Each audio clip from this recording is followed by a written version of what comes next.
এবার শেখ হাসিনার শেষ রক্ষাও হলো না, কঠিনভাবে ফেঁসে গেলেন শেখ হাসিনা। ডক্টর ইউনূসের নতুন সিদ্ধান্ত, রেগে গেছেন সেনাপ্রধান। বিস্তারিত রয়েছে ভিডিওতে, আপনারা দেখতে থাকুন। অন্তর্বর্তীকালীন সরকারকে চাপে ফেলতেই পাহাড়ের সংঘাত অস্থিতিশীল পরিস্থিতি সৃষ্টি করা হচ্ছে বলে অভিযোগ করেছেন বিএনপি মহাসচিব মির্জা ফখরুল ইসলাম আলমগীর। প্রধান উপদেষ্টা ডক্টর ইউনূস 27 সেপ্টেম্বর জাতিসংঘে ভাষণ দেবেন তিনি। আওয়ামী বিরোধী যেই রাজনৈতিক দলগুলো আছে তারা ভাবছে যে ডক্টর ইউনূসের অ্যাকশনের ভূমিকাটা হবে ধরতক্তা মারপেরেক টাইপের। বাট অন্তর্বর্তীকালীন সরকারে ডক্টর আসিফ নজরুল ইসলাম থেকে যারাই আছেন তারা অনেকটা ধীর গতিতে হাঁটছেন। ডক্টর মোহাম্মদ ইউনূসের সরকার ঠিক কত বছর? ছাত্ররা চাইছে 3 থেকে 6 বছর, বাট এখন পর্যন্ত আমরা শিওর না এই সরকার কতদিন থাকছে। বাট আসসালামু আলাইকুম সম্মানিত দর্শক শ্রোতা, শেখ হাসিনার শেষ রক্ষা হলো না। আজকের এই ভিডিওটি অত্যন্ত গুরুত্বপূর্ণ, আপনারা শুনলে রীতিমতো অবাক হয়ে যাবেন। দর্শক শ্রোতা, ডক্টর ইউনূস সাবেক প্রধানমন্ত্রী শেখ হাসিনাকে নিয়ে যে একটা প্ল্যান করেছে, শেখ হাসিনার শেষ রক্ষা হলো না। তাকে অবশেষে বাংলাদেশে আসতেই হচ্ছে। দর্শক শ্রোতা, শেখ হাসিনাকে যখন তখন বাংলাদেশে হস্তান্তর করবেন ভারত সরকার, নরেন্দ্র মোদী। ডক্টর ইউনূস কঠিন একটা চাল দিয়েছেন। জাতিসংঘে যাওয়ার আগেই ডক্টর ইউনূস শেখ হাসিনাকে নিয়ে এমন একটা প্ল্যান করেছে, এখন নরেন্দ্র মোদী শেখ হাসিনাকে বাংলাদেশে পাঠাতে বাধ্য। দর্শক শ্রোতা, আজকের এই ভিডিওতে বিস্তারিত ইনফরমেশন রয়েছে, আপনারা শুনলে রীতিমতো অবাক হয়ে যাবেন। তো ভিডিও শুরু করার আগে ছোট্ট একটি রিকোয়েস্ট, আমার এই চ্যানেলে যদি আপনারা নতুন হয়ে থাকেন, চ্যানেলটাকে এখনো সাবস্ক্রাইব করেননি, তাহলে চ্যানেলটাকে এখনই সাবস্ক্রাইব করে পাশে থাকা বেল আইকনটি অন করে দিন। তো কেন শেখ হাসিনাকে বাংলাদেশে পাঠাতে বাধ্য নরেন্দ্র মোদী? চলুন আগে আমরা বিস্তারিত ভিডিও ক্লিপগুলো দেখে নেই। আসসালামু আলাইকুম। ডক্টর ইউনূসের যেই অন্তর্বর্তীকালীন সরকারের নীতি, সেই নীতিটা নিয়ে ইতিমধ্যে ধরেন খোলামেলা সমালোচনা না করলেও অনেকাংশে সমালোচনা শুরু হয়েছে। বিশেষ করে আপনার আওয়ামী বিরোধী যেই রাজনৈতিক দলগুলো আছে তারা ভাবছে যে ডক্টর ইউনূসের অ্যাকশনের ভূমিকাটা হবে ধরতক্তা মারপেরেক টাইপের। বাট অন্তর্বর্তীকালীন সরকারে ডক্টর আসিফ নজরুল ইসলাম থেকে যারাই আছেন তারা অনেকটা ধীর গতিতে হাঁটছেন। কেউ কেউ বলছেন যে আওয়ামী লীগ নেতাদেরকে বাংলাদেশ থেকে পালিয়ে যেতেও সহযোগিতা করা হচ্ছে এই সরকারের পক্ষ থেকে। কারণ আমাদের সেনাবাহিনীর কাছে যেই সকল 650 জনের উপরে মানুষ ছিলেন তারা আসলে কারা ছিল, তারা এই মুহূর্তে কোথায় আছে, এ নিয়েও নানান ধরনের বক্তব্য আসছে।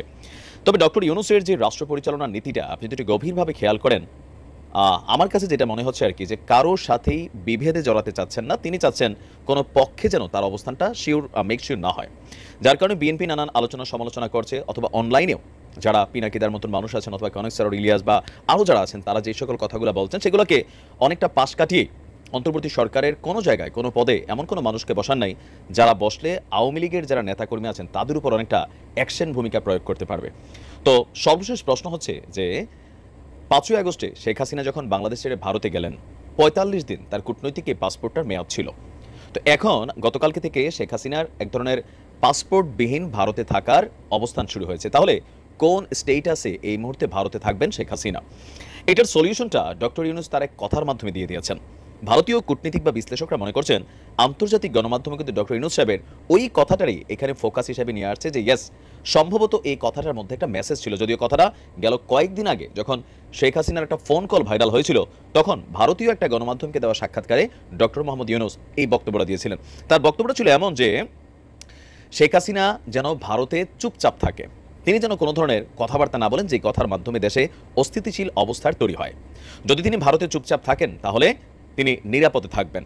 যতক্ষণ না সরকার তাকে বাংলাদেশে আনার চেষ্টা করবে ততক্ষণ তিনি যেন ভারতে চুপ থাকেন।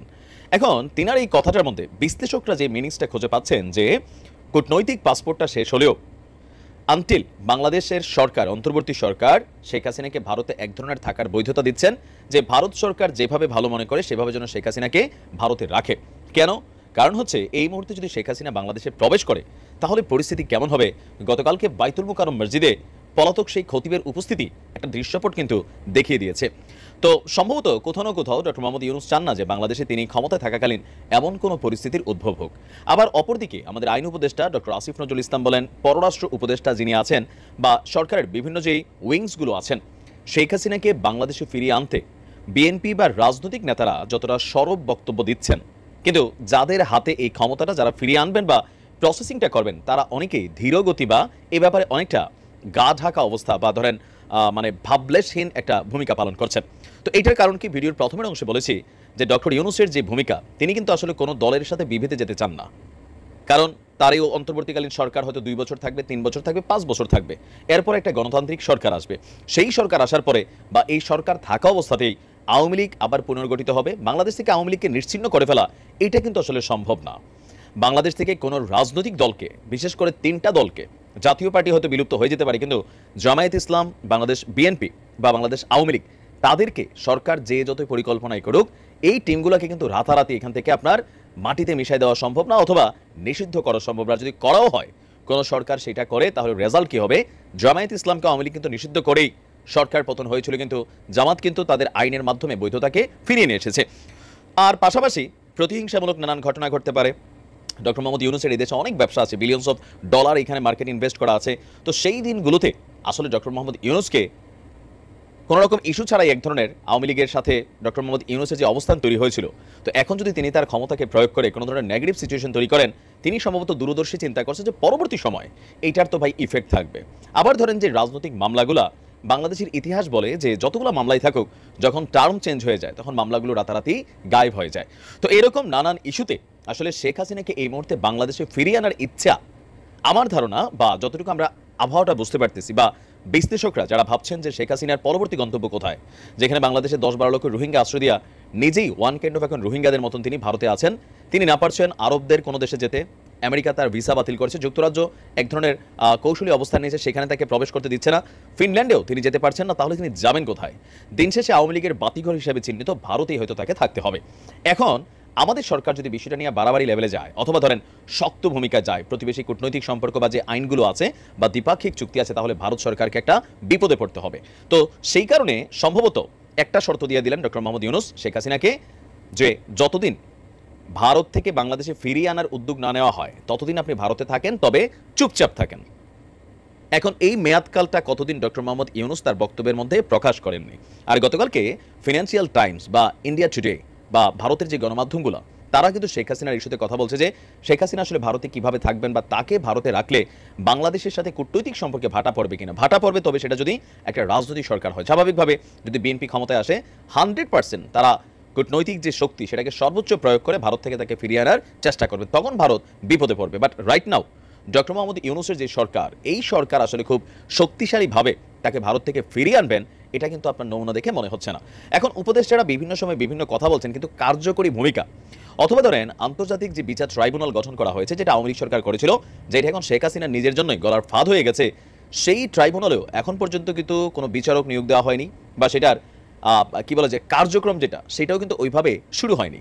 সো মামলাগুলো চলমান, আর সবগুলা রাজনৈতিক মামলা। এই মামলাগুলোতে যখন এটার বিচারিক ট্রাইব্যুনাল প্রক্রিয়া গঠন হবে, বিচারক নিয়োগ হবে, সেখানে কমিশন গঠন হবে, এগুলো একটা আসলে দীর্ঘমেয়াদী প্রসেসিং। তো এই প্রসেসিংটাতে যে সময়টা থাকবে, এই সময়টা চাইলেই শেখ হাসিনা ভারতে থাকতে পারবেন। আর ডক্টর ইউনূস সাহেব তার সেই বক্তব্যে হয়তো এমন একটা ইঙ্গিত দিয়েছেন, বিশ্লেষকরা ভাবছেন।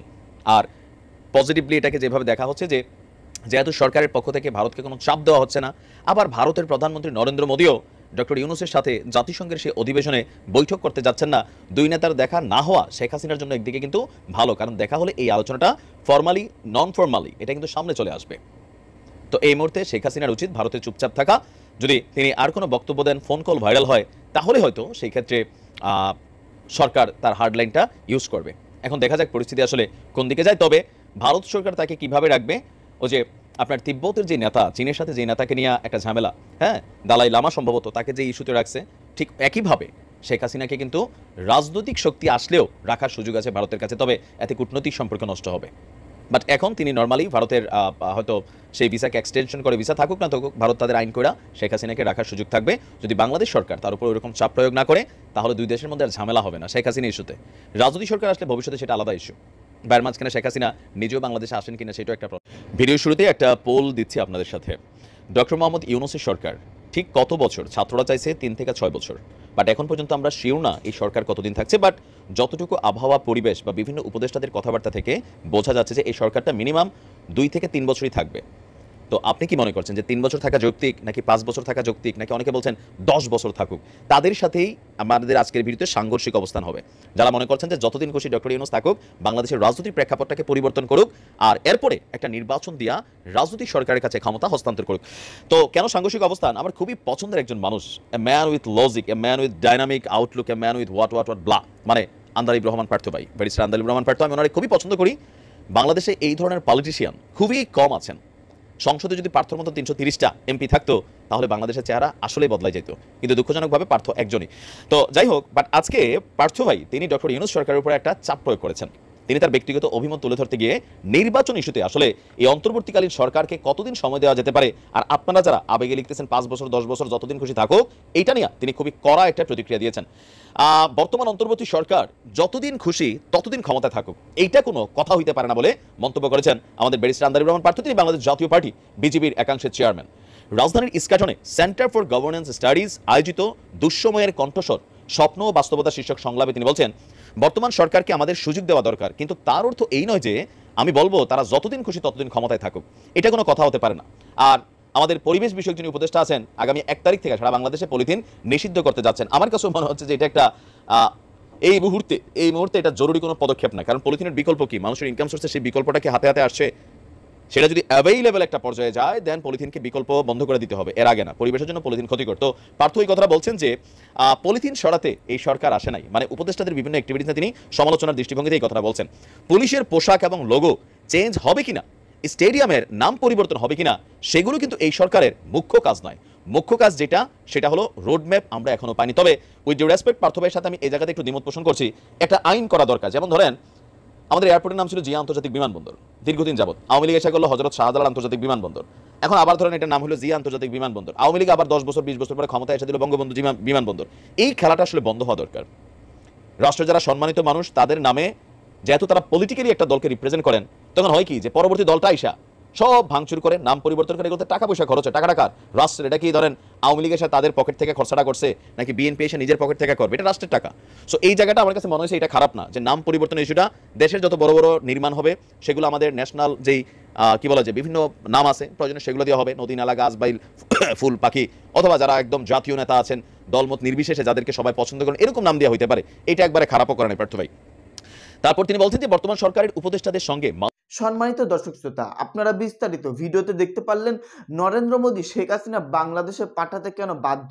দর্শক শ্রোতা, ডক্টর ইউনূস কিন্তু কঠিন চাল খেলতেছে শেখ হাসিনাকে বাংলাদেশে নিয়ে আসার জন্য, শেখ হাসিনা এবং প্লাস সাথে নরেন্দ্র মোদীকে চাপে ফেলার জন্য। দর্শক শ্রোতা, ওইদিকে কিন্তু নরেন্দ্র মোদী এবং শেখ হাসিনা কঠিনভাবে প্ল্যান করতেছে ডক্টর ইউনূসকে ক্ষতি করার জন্য, এ দেশের মানুষকে ধ্বংস করার জন্য। দর্শক শ্রোতা, ডক্টর ইউনূস কিন্তু বসে নেই, জাতিসংঘে যাবে, জাতিসংঘের প্রধানদের কাছে এবং বাংলাদেশের কিছু নেতা থাকবে এবং পুরো বিশ্বের সমস্ত নেতাদের সামনে শেখ হাসিনাকে ছোট করে শেখ হাসিনার সমস্ত দোষ তুলে ধরা হবে। দর্শক শ্রোতা, শেখ হাসিনার শেষ রক্ষাও হবে না, তাকে যে কোনো সময় বাংলাদেশে হস্তান্তর করবে নরেন্দ্র মোদী।